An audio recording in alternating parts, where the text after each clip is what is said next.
2006년도서부터 20년이 안 돼서 변호사 수가 약 4배가량 증가하게 된 것입니다. 이 숫자가 의미하는 건 단순합니다. 이제 변호사는 희소한 전문가가 아닐 수 있다는 겁니다. 서초동 법원 앞을 한번 걸어보셔도 건물마다 빼곡한 변호사 사무실 간판을 보게 되실 수 있습니다. 저는 이제는 과거처럼 자격증 하나로 신뢰가 자동적으로 따라오는 시대는 지났다고 생각합니다.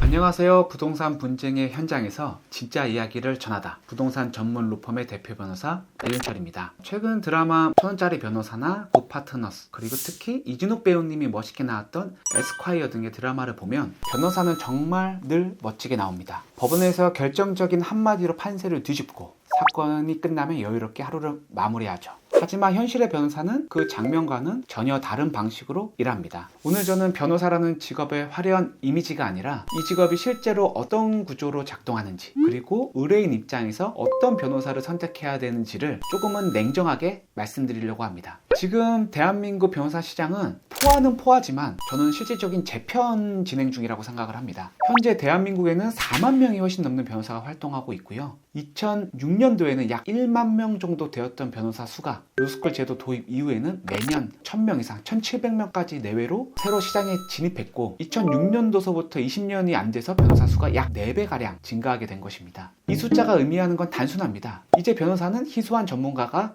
아닐 수 있다는 겁니다. 서초동 법원 앞을 한번 걸어보셔도 건물마다 빼곡한 변호사 사무실 간판을 보게 되실 수 있습니다. 저는 이제는 과거처럼 자격증 하나로 신뢰가 자동적으로 따라오는 시대는 지났다고 생각합니다. 지금은 누가 더 구조적으로 문제를 해결할 수 있는지가 실력의 기준이 되는 시대가 되었다고 생각합니다. 많은 분들은 요즘 변호사들이 예전 같지 않다고 생각하는데 사실은 진실이기도 하고 오해하는 부분도 있다고 생각합니다. 그래서 변호사를 꿈꾸는 분들에게 해주고 싶은 이야기도 이와 연결됩니다. 보통 많은 분들은 변호사가 힘든 이유는 법이 어려워서라고 생각하지만 실제로 더 어려운 건 변호사라는 직업이 사람의 문제를 다루는 일이기 때문입니다. 의뢰인이 찾아오는 순간은 대부분 인생에서 가장 불안정한 시점입니다. 예를 들어서 전 재산을 잃을 위기에 있거나 억울하게 법적 분쟁에 휘말렸거나 하나의 선택으로 인생 방향 자체가 바뀌는 상황, 이런 감정의 무게를 그냥 단순히 업무로 처리할 수는 없습니다. 사실 저의 경험을 솔직히 말씀드리겠습니다. 저 역시 확실히 이길 거라고 했던 사건이 1심에서 예상과 다른 결론을 맞이한 적이 있습니다. 그날 이후 저는 열심히 했다는 말이 아무런 의미가 없다는 걸 배웠습니다. 의뢰인에게 중요한 건 과정이 아니라 결과, 그리고 그 결과까지 도달하기 위한 전략입니다. 이 부분을 좀 나중에 깨닫게 됐고 많은 실망도 했습니다. 그럼에도 불구하고 제가 이 일을 계속하는 이유는 문제가 실제로 해결되는 순간을 직접 만들어낼 수 있고 거기에 느끼는 희열 때문입니다. 무너질 뻔한 재산 구조를 되돌려 놓았을 때, 그리고 억울한 법적 책임에 벗어난 의뢰인이 비로소 숨을 돌리는 순간을 보았을 때, 그때 비로소 이 직업의 가치가 명확해진다고 생각합니다. 따라서 의뢰인이라면 반드시 변호사의 이미지가 아니라 이런 사고방식을 선택해야 됩니다. 이 점에서 저는 의뢰인 입장에서 꼭 드리고 싶은 말씀이 있습니다. 의뢰인 입장에서는 화려한 사무실, 그리고 유명한 법무법인 이름, 그리고 말 잘하는 변호사, 승소를 100% 확신하는 변호사, 이게 중요한 게 아닙니다. 중요한 건 이 변호사가 내 문제를 어떤 순서로, 어떤 논리로 접근하는지, 그리고 책임감 있게 끝까지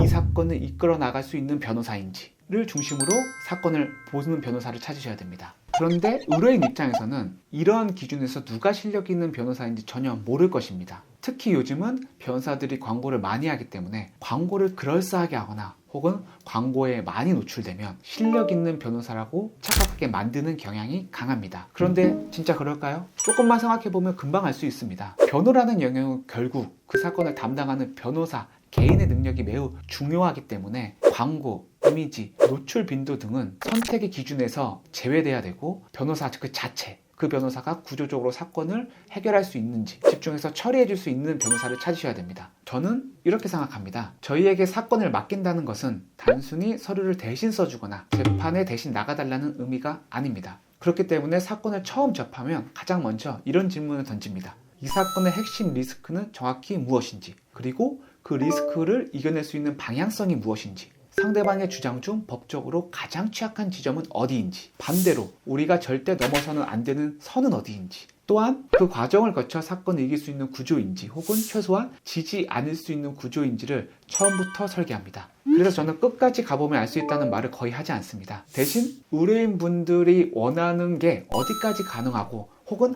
어디에서는 멈춰야 되는지를 초기 단계에서부터 분명히 구분해서 말씀드립니다. 특히 개인이 혼자 감당하기에는 시간, 비용, 심리적 부담이 과도한 사건일수록 감정적인 대응보다는 집단적이고 시스템적인 접근이 가장 합리적인 선택이 되는 경우가 많습니다. 이건 이상적인 이야기가 아니라 실제 분쟁에서 결과를 내는 체계적인 사고 방식입니다. 따라서 인생에서 가장 중요한 분쟁을 갖고 계신 의뢰인이라면 제가 말씀드린 전략적 사고를 하는 변호사가 어떤 변호사인지, 그리고 단순한 그들이 말하는 승소 확률 그런 거에 기대지 마시고요. 그 사람이 어떤 과정으로 이 문제를 해결하겠다고 구조를 짰는지 그런 거를 집중적으로 보시기 바랍니다. 오늘은 변호사의 현실과 제가 생각하는 앞으로 나아가야 하는 변호사의 방향, 그리고 의뢰인이라면 어떤 변호사를 고르면 좋을지에 관한 개인적인 소견을 말씀드렸습니다. 오늘 영상은 꽤 도움이 되셨을 것 같은데, 오늘 영상이 도움이 되셨다면 좋아요와 구독 부탁드리고요. 궁금한 사례나 주제가 있으면 댓글로 남겨주세요. 저는 부동산 전문 로펌의 대표 변호사 배준철이었습니다. 감사합니다.